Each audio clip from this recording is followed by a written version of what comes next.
तो लालू प्रसाद यादव जी 15 साल बिहार का मुख्यमंत्री बने रहे कि बिहार में ओबीसी एक नंबर में अगर सबसे ज्यादा संख्या वाला कोई जात है तो हमारा यादव भाई है, और दूसरा अगर बिहार में अगर कोई जाति है ज्यादा संख्या वाला तो कौन है? वो निषाद है, बीन बिल्दार नुनिया मला है। जैसे हमारे आदरणीय लालू प्रसाद यादव जी छपरा के बगल में गोपालगंज जिला में जन्म लिए, हमारे मुलायम सिंह यादव जी, बहन मायावती जी, स्वर्गीय रामविलास पासवान जी, जैसे हमारे आदरणीय लालू प्रसाद यादव जी छपरा के बगल में गोपालगंज जिला में जन्म लिए, हमारे मुलायम सिंह यादव जी, बहन मायावती जी, स्वर्गीय रामविलास पासवान जी, ये लोग कोई अमीर घर में जन्म नहीं लिए, संघर्ष किया, मेहनत किया, अपने वोट को ताकत को समझे।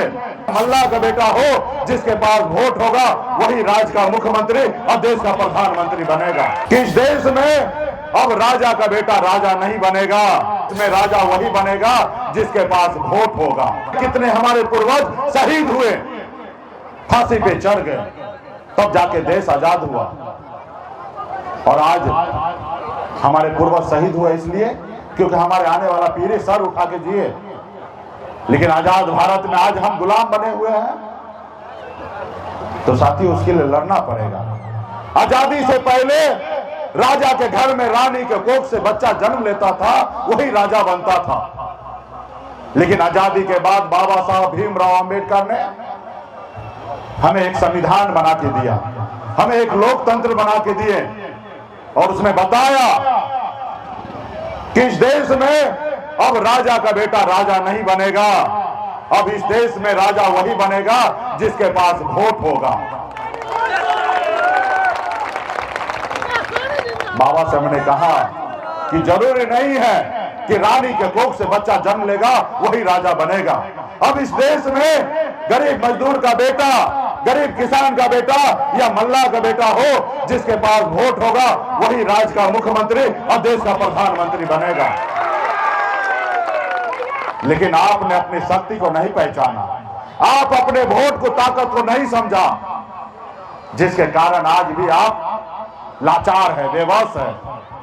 लेकिन वही जगह पे जिन्होंने अपने वोट को ताकत को समझा, उन्होंने अपनी दुनिया बनाया, अपने समाज में बदलाव लाया, अपने नाम को रोशन किया। जैसे हमारे आदरणीय लालू प्रसाद यादव जी छपरा के बगल में गोपालगंज जिला में जन्म लिए, हमारे मुलायम सिंह यादव जी, बहन मायावती जी, स्वर्गीय रामविलास पासवान जी, ये लोग कोई अमीर घर में जन्म नहीं लिए, ये लोग गरीब घर में ही जन्म लिए। लेकिन इन्होंने संघर्ष किया, मेहनत किया, अपने वोट को ताकत को समझे। जब आदरणीय लालू प्रसाद जी ने जब दल बनाए तो उनके लोगों ने उनको साथ दिया, उनके समाज के लोगों ने साथ दिया। जब साथ दिए तो दल को बल मिला, और जब दल को बल मिला तो लालू प्रसाद यादव जी 15 साल बिहार का मुख्यमंत्री बने रहे। ये कैसे हुआ भाई? ये पैसे के दम पे नहीं हुआ। कोई लालू प्रसाद यादव जी कोई अमीर घर में जन्म नहीं लिए थे, वो भी गरीब घर में ही जन्म लिए थे, और पैसे के दम पर बिहार में मुख्यमंत्री नहीं बने, वो वोट के दम पर बने। साथियों, वोट के दम पे बने, और वही वोट आपके पास भी है। अभी जाति जनगणना हुआ, उसमें बताया ना कि बिहार में ओबीसी एक नंबर में अगर सबसे ज्यादा संख्या वाला कोई जात है तो हमारा यादव भाई है, जो 14% है। और दूसरा अगर बिहार में अगर कोई जाति है ज्यादा संख्या वाला तो कौन है? वो निषाद है, बीन बिल्दार नुनिया मला है, जो 10% संख्या है। लेकिन आपने अपनी शक्ति को नहीं पहचाना, अपने वोट को ताकत को नहीं समझा, जिसके कारण आज आप इतने लाचार हैं। काश अगर हमारे समाज में भी लालू प्रसाद यादव जी जैसे नेता जन्म लेते तो आज इस समाज में इतना गरीबी नहीं होता, ये समाज भी आगे बढ़ता। लेकिन हम लोग आज लाचार हैं। तो इसलिए साथियों, अपने हक अधिकार के लिए संघर्ष करना पड़ेगा, लड़ाई लड़ना पड़ेगा, तब जाके बदलाव होगा। आपके पास वही शक्ति पावर है जैसे हनुमान जी के पास था, लेकिन हनुमान जी को पता नहीं था कि हमारे पास कितना शक्ति है।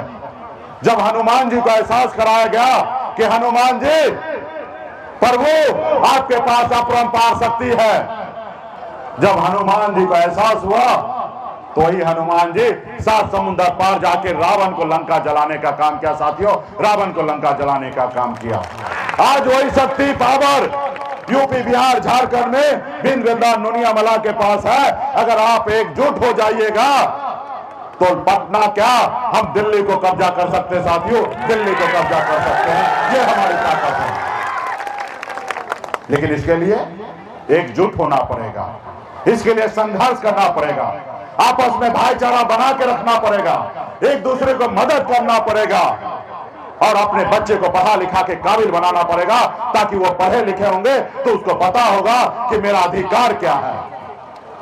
जब वो पढ़े लिखे नहीं होंगे तो उसको पता नहीं कि अधिकार क्या है। आज मुझे देखिए, मैं भी एक गरीब घर में ही जन्म लिया। पिताजी मछली मारते थे, दादाजी मछली मारते थे। जहां हजारों समस्या था वहीं पे मेरा जन्म हुआ। ऐसे घर में जन्म हुआ जहां 4 रोज अगर काम ना हो तो 5वें दिन घर पे खाना नहीं बनता। ऐसे घर में हमारा जन्म हुआ। लेकिन मैंने संघर्ष किया, लड़ाई लड़ा। 18 साल की उम्र में, जिस उम्र में बच्चे को अपने माँ बाप के साथ रहना होता है, उसी उम्र में गांव घर को, माँ बाप को छोड़कर बंबई जैसे शहर चला गया। वहां मेहनत किया, मजदूरी किया। मात्र 300 रुपया रोज पर मजदूरी करता था, 900 रुपया महीने पे नौकरी करता था।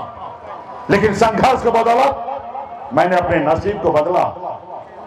संघर्ष के बदौलत मैंने बंबई जैसे शहर में कामयाबी का झंडा गाड़ा, एक बेहतर जिंदगी जीने लगा, एक ऐशो आराम की जिंदगी जीने लगा, महलों में रहने लगा और बड़े गाड़ी में घूमने लगा। ऐसी जिंदगी मैंने जीने लगा। फिर मैंने देखा कि मैं तो बहुत आगे निकल गया हूं, लेकिन हमारे लोग, अपने लोग बहुत पीछे रह गया है।